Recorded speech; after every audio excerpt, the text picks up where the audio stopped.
अंतरिक्ष यात्री सुनीता विलियम्स और बुच विल्मोर अन्य 2 अंतरिक्ष यात्रियों के साथ स्पेस एक्स के ड्रैगन कैप्सूल से धरती पर लौट आए हैं। बीते साल जून में महज 8 दिनों के लिए अंतर्राष्ट्रीय स्पेस स्टेशन पर गए ये दोनों एस्ट्रोनॉट 9 महीने बाद लौट पाए हैं। बोइंग का जो स्टारलाइनर यान उन्हें वापस धरती पर लाने वाला था वो खराब हो गया था, इसलिए उन्हें इतना लंबा इंतजार करना पड़ा। उन्हें आखिरकार एलन मस्क की कंपनी स्पेस एक्स का ड्रैगन कैप्सूल फ्लोरिडा के तट पर सुरक्षित रूप से उतारा। इंटरनेशनल स्पेस स्टेशन से अनडॉक होने के बाद यान को धरती पर पहुंचने में 17 घंटों का लंबा वक्त लगा। जानिए कैसी थी ये यात्रा और कैप्सूल के स्प्लैश डाउन करने के बाद क्या क्या हुआ। पैराशूट खुला और फिर स्प्लैश डाउन।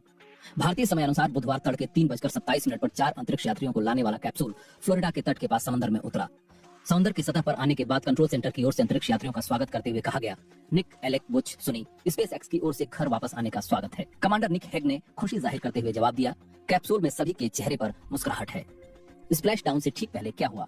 पृथ्वी के वायुमंडल में प्रवेश करते समय ड्रैगन कैप्सूल की रफ्तार 17,000 मील प्रति घंटा थी, जिसे कुछ मिनटों के अंतराल पर तेजी से धीमा किया गया। 2000 डिग्री का तापमान और हीट शील्ड, कितना खतरनाक था यह सफर। जब कैप्सूल धरती के वायुमंडल में प्रवेश किया तो कम्युनिकेशन ब्लैकआउट हो गया था, जो कि करीब 3:20 पर फिर से बहाल हुआ। वायुमंडल में प्रवेश के बाद अंतरिक्ष यान के प्लाज्मा शील्ड का तापमान 1927 डिग्री सेल्सियस तक पहुंच गया था, लेकिन हीट शील्ड सवार अंतरिक्ष यात्रियों को इतनी तेज गर्मी से बचाने में मददगार साबित हुई।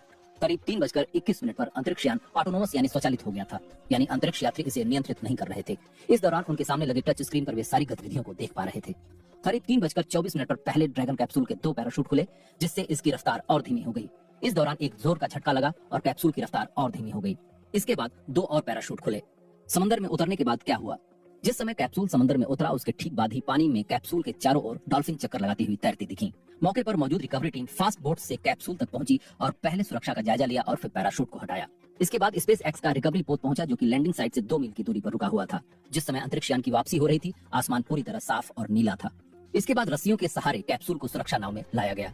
जब कैप्सूल का हैच खुला, ड्रैगन का साइड हैच खुला और सारी दुनिया अंतरिक्ष यात्रियों की झलक पाने का इंतजार करने लगी। इसके बाद नासा की लाइव तस्वीरों के जरिए दुनिया भर में लोगों ने सुनीता विलियम्स और उनके साथियों को बाहर निकलते देखा। And there we do see Crew 9, some happy waves, smiles all around back on Earth.